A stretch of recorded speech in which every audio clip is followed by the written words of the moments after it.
Hello, welcome to my channel. Let's look at this problem. This is a problem based on quadratic equations and its roots. The question is two parts, part A and part B. So let's look at the first part of part A. So that is this one. It's telling us that there are A and B. These are elements of the real number set.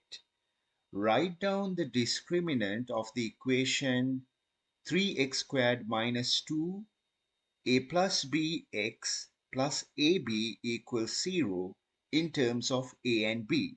So let's write down a quadratic equation of the general form ax squared plus bx plus c equals 0, where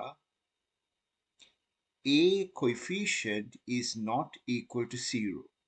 So if this is the case, then the discriminant delta x, so that's how we write the discriminant of a quadratic equation, the symbol delta x is written as b squared minus 4 times a times c. So what we need to do is we have to identify the coefficients a, b, and c in the provided quadratic equation. So the given quadratic equation is 3x squared minus 2 times a plus b x plus ab is equal to 0. So 3 is the coefficient corresponding to a, and then minus 2 times a plus b is the coefficient corresponding to b, and a times b, that is the coefficient corresponding to c. So now we need to substitute these terms in the general expression for discriminant and simplify the discriminant further. So delta x, so that's going to be b squared. So with the minus sign, 2 times a plus b, and I have to square the entire thing, minus 4 times a, that is 3, c, that is a times b. And now I need to simplify this further. You can see inside the square brackets, I'll have a 4 a plus b squared minus 12 ab, and then I can pull out a 4, and inside, if I distribute a plus b squared, I'm going to have a squared plus b squared plus 2 times ab, and from the other term, out of minus 12ab, since I pulled out a factor of 4, it's going to be minus 3ab. And as a result, finally, we can write our discriminant delta x 4 times a squared minus ab plus b squared. Okay, so that's going to be the discriminant written down in terms of a and b. That's what they're asking. Write down the discriminant of the equation in terms of a and b. Now let's look at the second part of the question. The second part, hence, show that the roots of the equation are real. So let's rewrite the discriminant delta x. So that is a 4 times a squared minus ab plus b squared. Remember, a comma b, these are elements of the real number set. Okay, so that's given to us. And if the roots of a quadratic equation are real, what does that mean? roots of this equation are real. So it implies that our discriminant delta x is greater than or equal to 0. So if we can show that the right hand side, that is this part, is greater than or equal to 0, that means our quadratic equation, it's going to have real roots. Okay, so I'm now going to simplify the right hand side of our discriminant. Uh, so you can see we have 4a squared minus 4ab plus 4b squared. Okay, so that's, I distributed the 4 inside the parentheses, and this is what I got. Now I'm gonna do, I need to complete the square. I'm trying to complete the square. So this is what I'm gonna do. I'll write the first two terms as is, but the third term, I'm gonna break it up like this. I'm gonna break it up into a b squared plus 3b squared.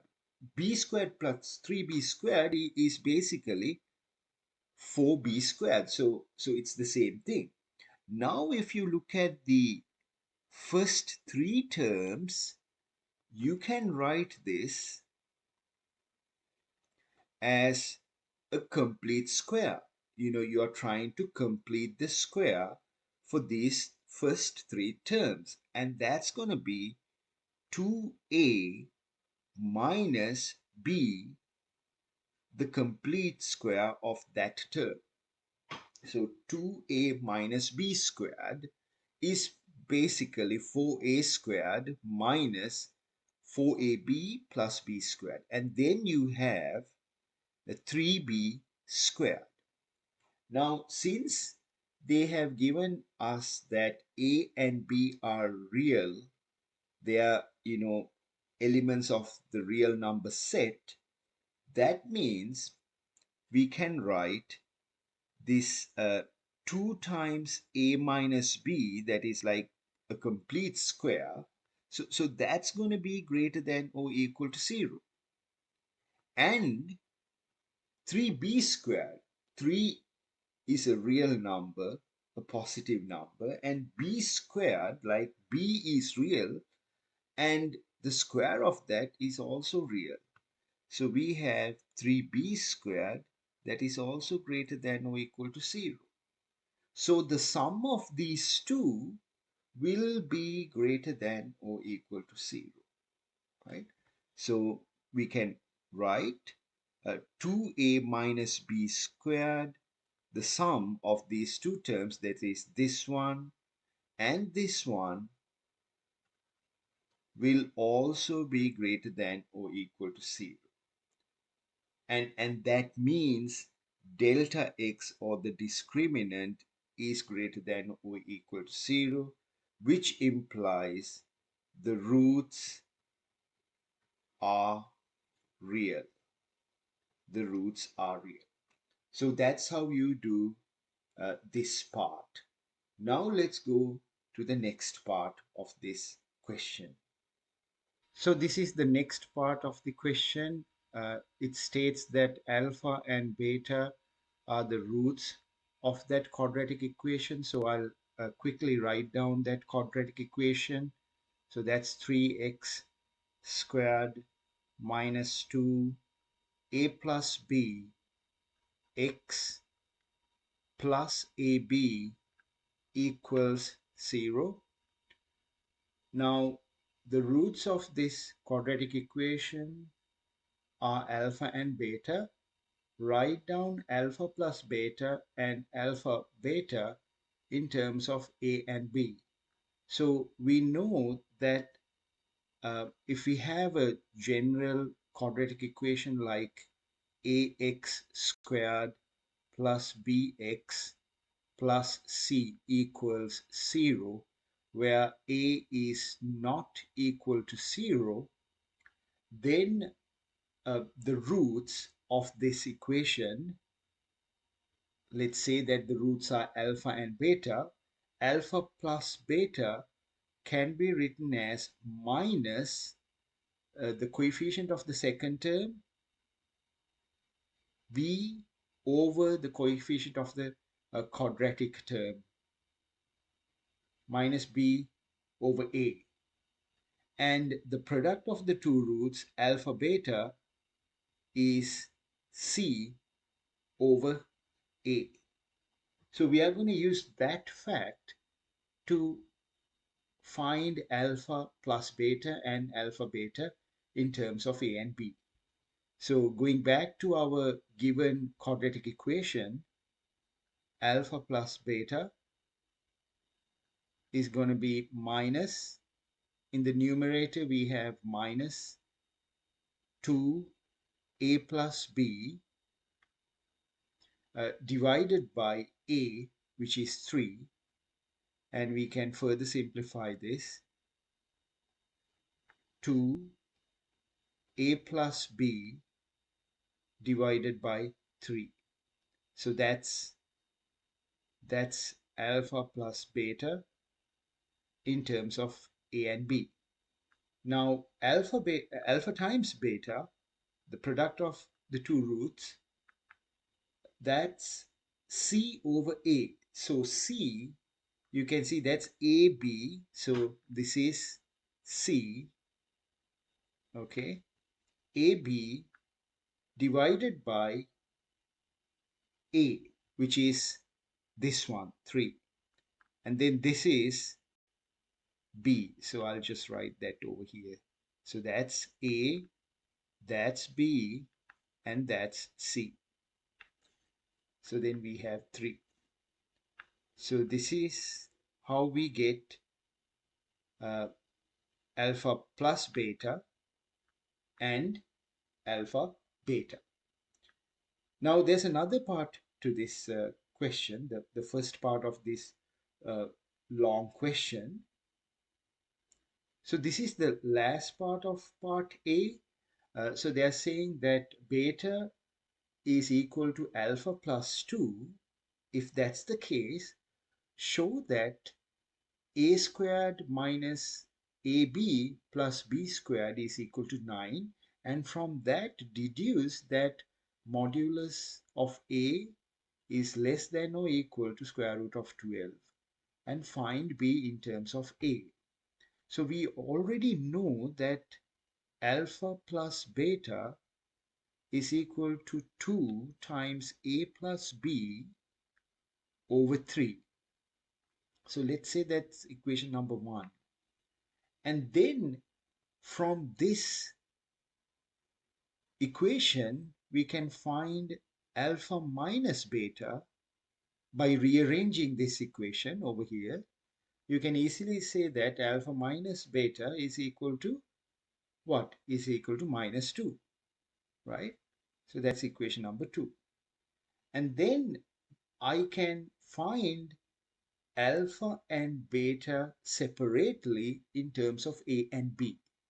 Okay, and then I'm going to substitute that alpha and beta to alpha beta product, because we know that alpha, the product of alpha beta, is equal to ab over 3.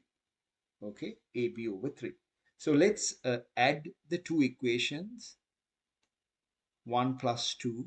So this is going to yield 2 alpha equals 2a plus b over 3 minus 2. When you add the two equations, you can see plus beta and minus beta in equations 1 and 2. They cancel out, okay? So we have alpha equals a plus b over 3 minus 1. Okay, so that's alpha. Now let's find beta. So for that, I'm going to subtract 1 from 2.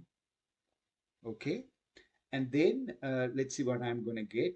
I will get minus 2 beta equals, um, so then I'll have 2a plus b over 3 plus 2, right? I think I did that correctly.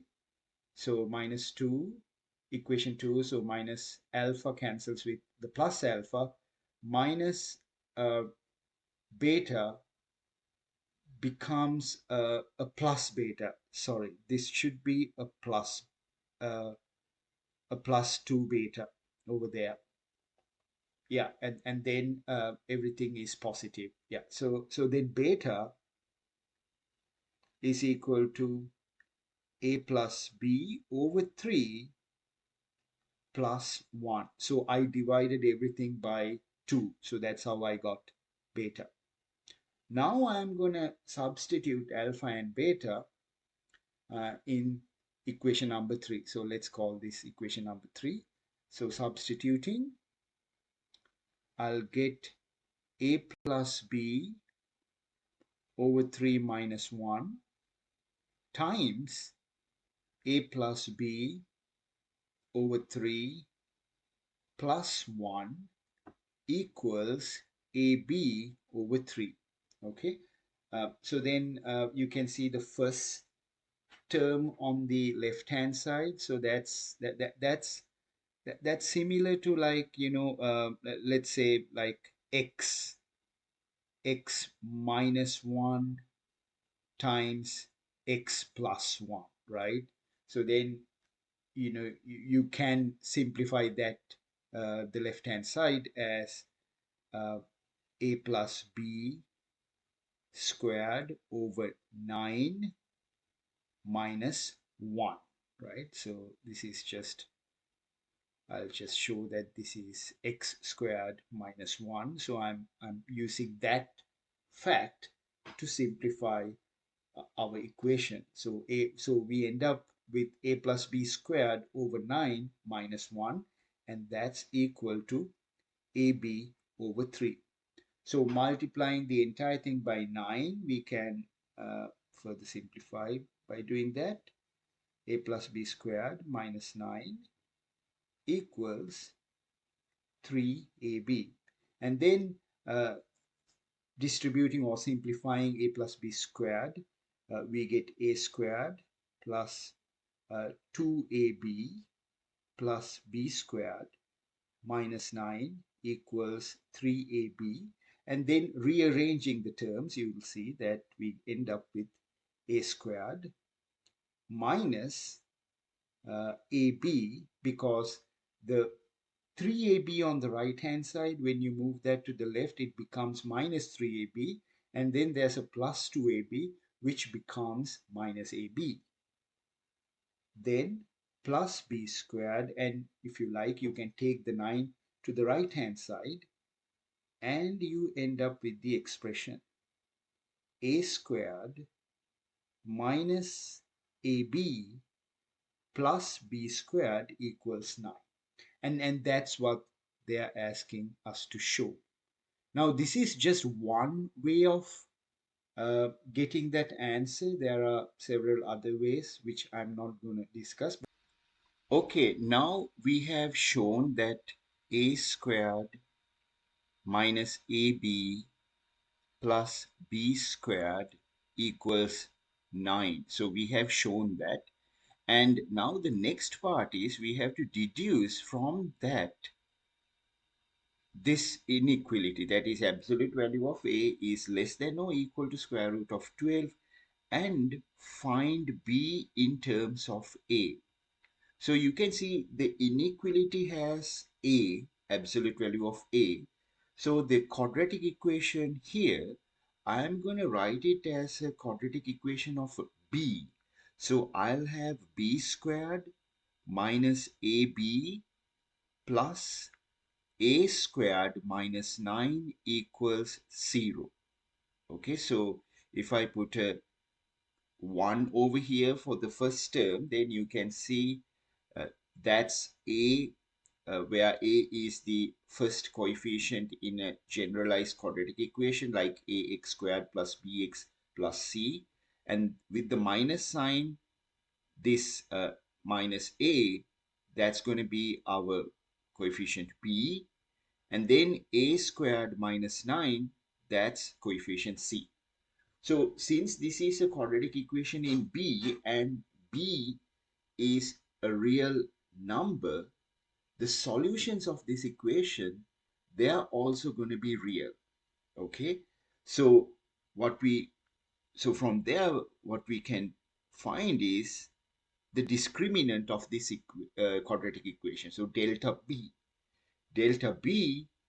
that is b squared minus 4ac, which we can apply minus a squared minus 4 times a is coefficient 1 and c is a squared minus 9. And this discriminant should be greater than or equal to 0 because the solutions of the above equation, the solutions are real. That's the reason, because a comma b are elements of the real number set. And when we solve this further, we are going to get a squared minus 4a squared, then plus 36 greater than or equal to 0, and then minus 3a squared plus 36 greater than or equal to 0. What I'm going to do is that I'm going to divide the entire inequality by minus 3. Okay, divide the entire inequality by minus 3. So then I'll get a squared minus 12, and the inequality changes the direction. So here I'll get a squared less than or equal to 12, and if I take the square root of a squared less than or equal to square root of 12. Okay, now for the next step, now by definition, if we have, let's say that we have something like this. So this is kind of a note that I'm going to put over here. Let's say that you have x square root of x squared. Now the root here is 2, right? Because that's why we call it the square root. The index over there is 2. And you can see that's an even index. That's an even index. And if we expand this, we are going to get x squared divided by 2. And the final exponent is 2 divided by 2 is just 1. Right? So this is an odd exponent. So when we have an even exponent for the root, you can see at the left hand side, and at the very end the exponent of the result is odd, then the result, we consider the result as the absolute value. Okay, so that's a theory that we have in math. Another example, just to strengthen this, if we look at another example, let's say that we have x to the power 10, and we are taking the square root of that. So even though we don't put it, there's an index of 2 here. So if we expand this, this is going to be x 10 divided by 2, which is x to the power 5. And the exponent, the final exponent is 5. So you can see that's, an odd number. So we have to put that final value within the absolute value, like consider it as an absolute value. So that's the same thing that we are going to do with square root of a squared. It's like, the final exponent of a is just 1, which is an odd number. So then we have to put absolute value of a. Okay, so absolute value of a less than or equal to square root of 12, and that's basically what they are asking us to show. So you can say that, it's the definition of square root of a squared. Absolute value of a is the definition of square root of a squared. So that's another way of putting this. Now let's try to find b in terms of a. So I'm going to use this quadratic equation over here because I have rearranged that as an algebraic expression, or, like, to be more precise, a quadratic equation in terms of b. So now let's find the solutions for this equation. So b is equal to, so I'm using the quadratic formula. Okay, so b is equal to minus times the second coefficient, that is minus a, plus or minus square root of the second coefficient squared, that is minus a squared, minus 4 times a is just 1, and then our c is a squared minus 9, and then divide by 2 times the coefficient of the first term, that is here it's just 1. Okay, so I basically used the quadratic formula to get the solution for the quadratic equation. So now further we can simplify this. B is equal to minus times minus, it becomes plus, so it's just a. So in the numerator we can simplify within the square root term. We have an a squared, and then there's another minus 4a squared and a plus 36, and the entire thing divided by 2. So b in the numerator, a plus or minus inside the square root. I'll have 36 minus, so you'll see an a squared and a minus 4a squared, so it becomes minus 3a squared. And then there's a 36, so I can factor out a common term. I'll pull out 3, so then I'll have a 12 minus a squared, and then the entire thing divided by 2. Okay, and you can see 12 minus a squared, that's basically what we showed over here, right? So if you over here you can see that's 12 minus a squared, or even here 12 minus a squared is greater than 0. Okay, so actually it shows us this is the actual answer, right? This is what they're asking us to show. But alternatively, we can see that since 12 minus a squared is greater than or equal to 0, we can say that b is a real number.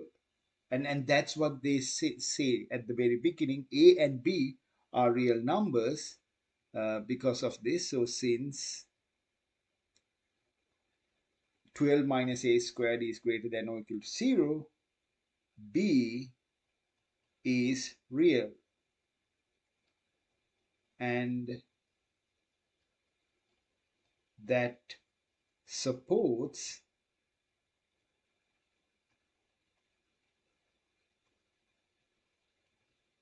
the initial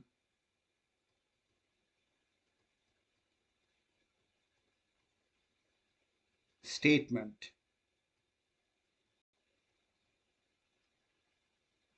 Initial statement made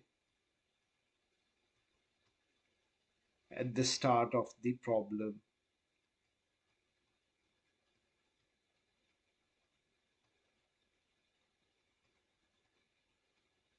So this is not needed. I mean, you don't need to write this over here from this. So this is the actual answer. I just wanted to point out that inside the square root, you have the 12 squared minus a squared, and that's greater than or equal to 0, as shown earlier.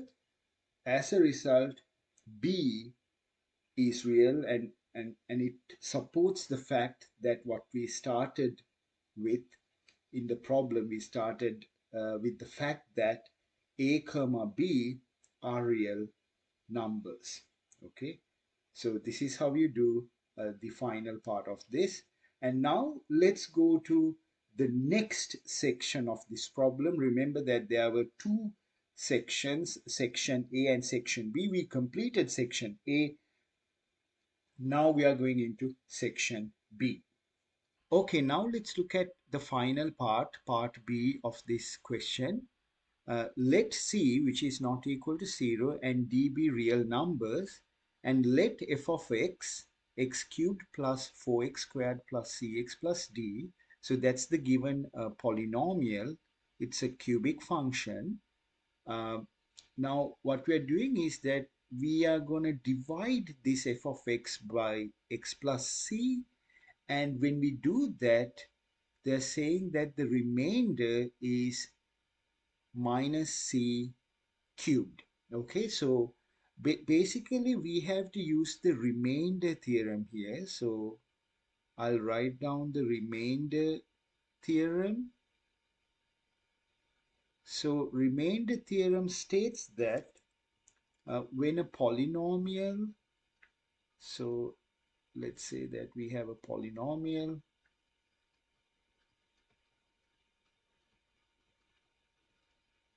let's say px is divided by a factor like let's say x minus a, then the remainder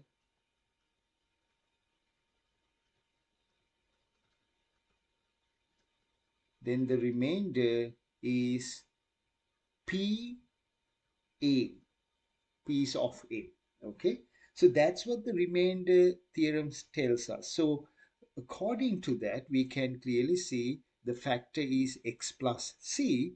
So f of minus c should equal the remainder, and they have given us the remainder to be minus c cubed. Okay, so this comes from the remainder theorem.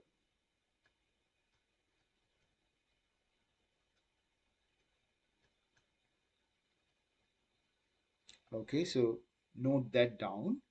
And then let's substitute minus c for that f of x. So we have minus c cubed plus 4 times minus c squared plus c times minus c plus d is equal to minus c cubed.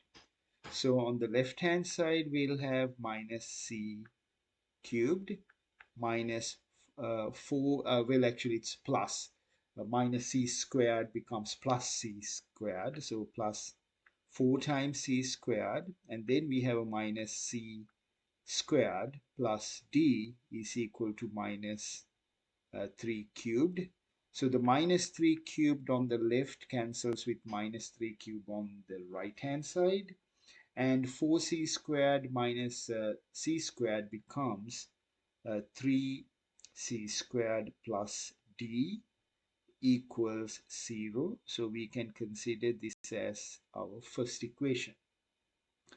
And the next information that they are giving us, they are saying that x minus c is a factor of f of x. Okay, so this is related to factor theorem, but it's actually the inverse of the factor theorem. So they are saying that f of x minus c is a factor of f of x. So that means when you substitute c to x, the function is equal to 0. Okay, so that's the inverse. It's not the factor theorem, but it's the inverse of the factor theorem. So it implies f of c is equal to 0.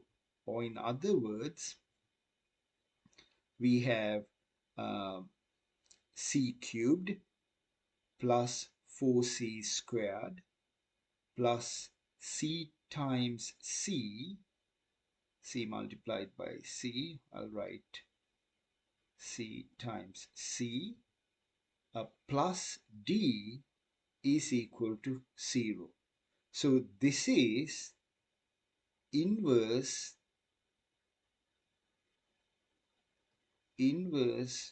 of the factor theorem. So remainder theorem, factor theorem, you should know these things. Factor theorem. Okay, so we can further simplify this. C cubed, then we have a 5c squared plus d is equal to 0, and that's our second equation. So we have two equations and two unknowns, c and d. We should be able to solve for c and d using these two equations. So what I'm going to do, I'm going to subtract 1 from 2 like this, and then I will have a c cubed plus 5c squared minus 3c squared. That will become a 2c squared, and the d's will cancel out. So then I'll have that equal to 0. I can factor out to c squared, and then I have c plus 2 equals 0. But the question tells us over here that c is not equal to 0, and that goes for c squared as well. So since c is not equal to 0, we will have c plus 2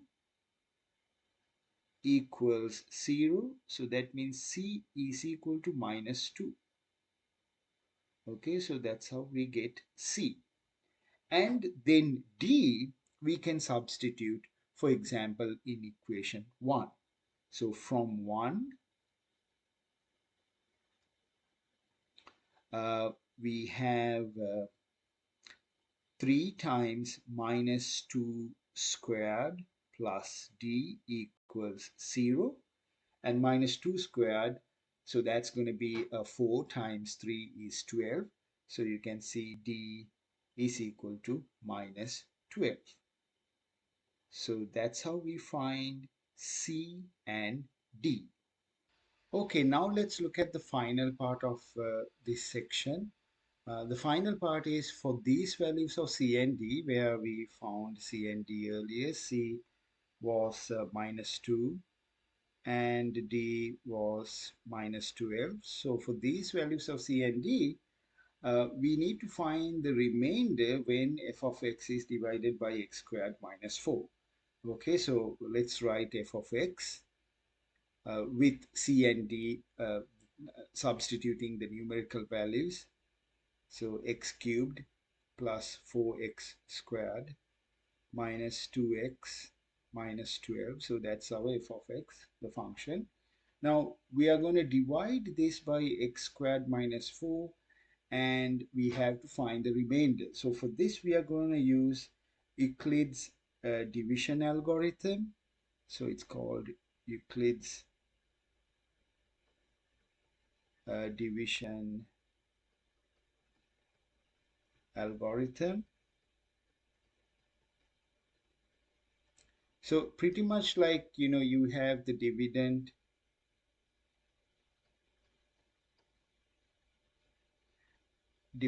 and when you divide the dividend by the divisor, you end up with the quotient and the remainder. Okay, so dividend, so in other words, the division algorithm is like dividend is identical or equivalent to the divisor multiplied by the quotient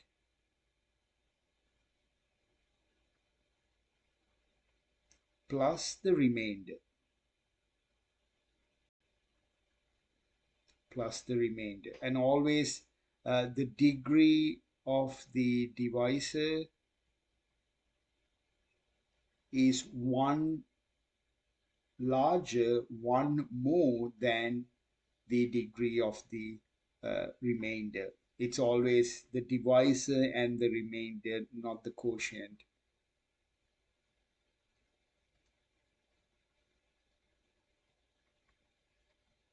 So according to this Euclid's division algorithm, we can, write down our f of x. So I'll write x cubed plus 4x squared minus 2x minus 12. So this is identical or equivalent to divisor times the quotient. So the divisor is x squared minus 4. And the quotient, we are actually not interested in the specific form of the quotient. So let's call it qx. And the remainder, that's what we need, the remainder. So as I told you, the remainder is 1 degree less than the divisor. So you can see the divisor is a degree, like its degree is 2, like a quadratic expression. So then our remainder is going to be a linear expression, or a degree 1 algebraic expression. So let's call that ax plus b. That's the remainder. So we need to find a and b, and then we are done with this entire problem. We figured out the remainder. So let's do that. So what I'm going to do is that I see x squared minus 4. So that's the difference of 2 squares. So I can write that as x minus 2 times x plus 2. So I'm going to do that first. So I have x cubed plus 4x squared minus 2x minus 12, and that's identical to x minus 2 times x plus 2, then qx plus ax plus b. Okay, now what I'm going to do, I'm going to substitute x equals 2.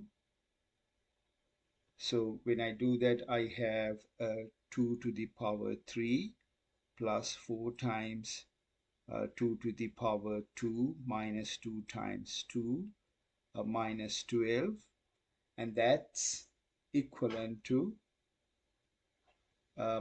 so this first term on the right hand side, that becomes 0, right? Because x equals 2, when I substitute that, the factor becomes 0, and the entire multiplication, that's going to be 0. So I have 2 times a plus b. So let's further simplify this, and then I get 8. I have 16, 16 and plus 16, and there's going to be over here, this is minus 16.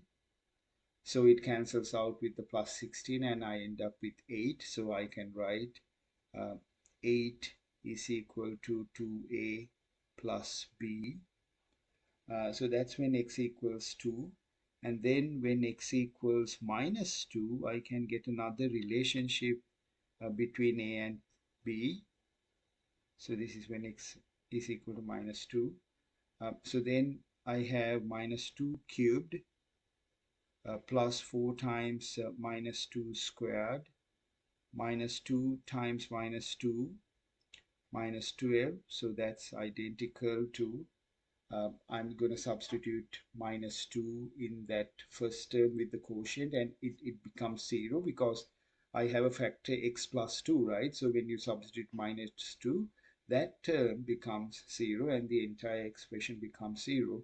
So then I have a minus 2a plus b, and for the simplification of this, I have minus 8, then I have 16, and then I have a 4 and a minus 12. So let's figure that out. So I have a minus 8, I have a plus 16, then a plus 4, a minus 12. So this becomes 0. It's actually 0. Okay, so minus 2a plus b. So I have 0 equals minus 2a plus b, right? So then solving these two equations, so previously we considered equation 1 and 2, so let's call this like equation 3 and equation 4. So I'll add 3 and 4. 3 plus 4 will yield, you can see minus 2a and plus 2a, they cancel out if we add the two equations. So we get 8 equals 2 times b. So then b is going to be a 4. Okay, and then we can substitute for b in equation number 3. So from equation 3, we get a, you can see that's going to be 4 divided by 2, which is 2. So a is equal to 2. So as a result, the remainder, I can write down the remainder. So the remainder is ax plus b, right? So a is going to be 2, 2x plus b is 4, 2x plus 4. So that's the remainder. 2x plus 4 is our remainder. So that's how you do this problem. So we completed part A and part B. It took some time, but when for the exam you had to do it very quickly. But this is how you do it. I just wanted to explain how to do this properly and correctly. So thank you very much for watching my video. See you next time. Bye.